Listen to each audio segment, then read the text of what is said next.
नमस्कार आपण मानक गुड्डू स्मिता किचन को पुणी थे स्वागत सांग मैंने आज मो माछ मसला झोलर रेसिपी बनैबी तार रेसिपी आपण मानक सहित शेयर करने को जाऊँगी चलतु देखिए।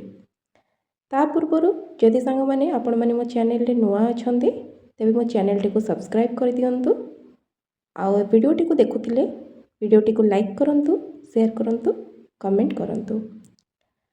माछ मसला रेसिपी बनाइबा प्रथमे माछ को भलसे धोईकिना नहीं जावा से किछि लुण ऐड करिबा स्वाद अनुसार लुण पकेइबा स्वाद अनुसार हळदी गुंड और स्वाद अनुसार लंका गुंड किछि नबा तापरे से सब को भलसे मिसैकिना गोळेई दबा किछि समय ताको रखिदबा तापरे माछ को भाजिबा।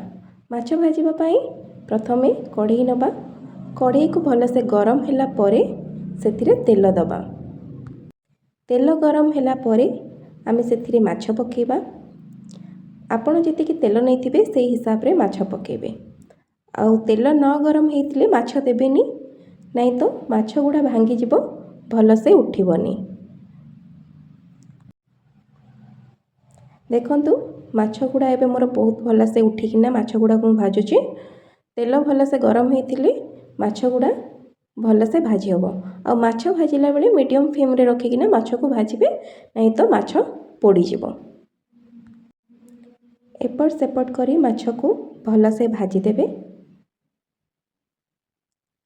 माछ भाजी सारला परे देखंतु माछ हो गलानी एबे माछ को हमें काढ़ी दबा तेल रु काढ़ी अलगा एक पात्र रे रखी दबा। गोटी गोटी गोटी गोटी करी मु सब माछ को एमती काढ़ी देइची आउ गोटे जगार रखी देइची। एबे से जो मुंड थिला ताकू मु भाजी देइची माछ मुंड को भलसे भाजी दबा भलसे भाजी न हेले मुंड कंचा कंचा लागिबो सेति पई भलसे आगो तेल रे माछ को भाजी दबा आउ जो माछ थिला ताकू भी भाजी देइची। एबे सब माछ भाजी सारला परे मु ताकू गोटे पात्र रे रखी देइची। एबे माछ भजा सरी गलानी एबे चलंतु तरकारी बनिया पई रेडी करिबा। तरकारी बनिया पई मु प्रथमे आलू को धोईकी काटिकी तेल रे भाजी देइची। एबे आलू भाजी हे गलानी आलू भलसे भाजी हे गला परे आपण आलू को काढ़ी देबे तापरे कढ़ई को भलसे सफा करी पुणी थरे गैस रे बसैबे। कढ़ई गरम होला परे सेथिरे किछि तेल देबे मु सोरिष तेल ऐड करछि एठी।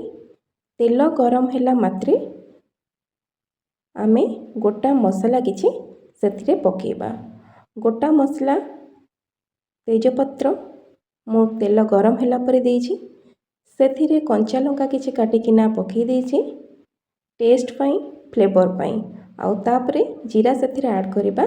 जीरा फुटिला परे काश्मीरी चिल्ली पाउडर टिके ऐड करिबा आउ गैस रो फ्लेम सेतेबेले लो रखिबा तापरे पियाज पकेइबा आउ से तापरे पियाज पकेला परे पियाज को भलसे भाजिबा। पियाज भाजी हो सारा परे आमे मसला ऐड करिबा पियाज भाजिबा को एबे छाड़ी दबा पियाज को एपट सेपट करके भाजुथिबे मीडियम फ्लेम रे रखी गैस को।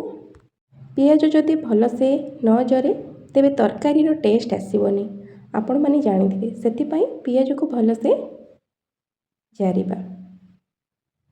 पियाज मोर जरी गलानी एबे मसला सेथिरे ऐड करिबा किछि जीरा गुंड धनिया पाउडर लंका गुंड आउ हळदी गुंड सबको से मसला रे पकई एबे मसलाटी को भलसे कषिबा पई छाड़ी दबा।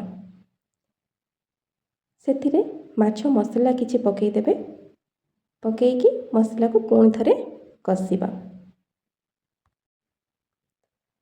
अदा रसुण कषिला परे तार कंचा अंश गला परे जाइकी टमाटो ऐड करिबा कारण टमाटो रु पानी बाहरी थाए तो अदा रसुण जतबेले कषिबे सेतबेले कषि होला परे जाइकी टमाटो को पकेइबे। एबे मसला मोर भलसे कषि गलानी जेतबेले मसला रु भलसे तेल छाड़िबो सेतबेले जानिबे मसला हे गलानी। एबे आमे सेथिरे आलू पकेइबा आलू पकई सारला परे ताको कषिबा सेथिरे स्वाद अनुसार किछि लुण पकेइबा एबे ମସଲା ଆଉ ଆଳୁକୁ ଭଲସେ କଷିବା। କଷିଲା ବେଳେ ହିଁ ଲୁଣ ପକାଇବା। ଆଳୁ ମସଲା ଭଲସେ କଷି ହୋଇଗଲା ପରେ ସେଥିରୁ ଯେତେବେଳେ ଭଲସେ ତେଲ ଛାଡ଼ିବ ସେଥିରେ ଯାଇକି ଆମେ ପାଣି ଆଡ଼୍ କରିବା। ପାଣି ଆଡ଼୍ କରିସାରିଲା ପରେ ଏବେ ତାକୁ ଘୋଡ଼େଇ ଦେବା କିଛି ସମୟ ପାଇଁ। ଏବେ ମୋର ଆଳୁ ସିଝିଗଲାଣି। ଏବେ ସେଥିରେ ଆମେ ମାଛ ଆଡ଼୍ କରିବା ଯେଉଁ ଭାଜିକି ରଖିଥିବା। ଏବେ ତରକାରୀକୁ ଟିକେ ଗୋଳେଇ ଦେବା। ଅଧିକ ଗୋଳେଇବାନି, ଟିକେ ଗୋଳେଇ ଦେବା। ଦେଖିକି ଗୋଳେଇବେ ଯେମିତି ମାଛ ନ ଭାଙ୍ଗେ। ତାପରେ ତାକୁ କିଛି ସମୟ ପାଇଁ ଫୁଟିବାକୁ ଛାଡ଼ିଦେବା। ଏବେ ଦେଖିପାରୁଥିବେ ତରକାରୀ ହେଇଗଲାଣି। ମୁଁ ସେଥିରେ କିଛି ଗରମ ମସଲା ଆଡ଼୍ କରିଦେଇଛି।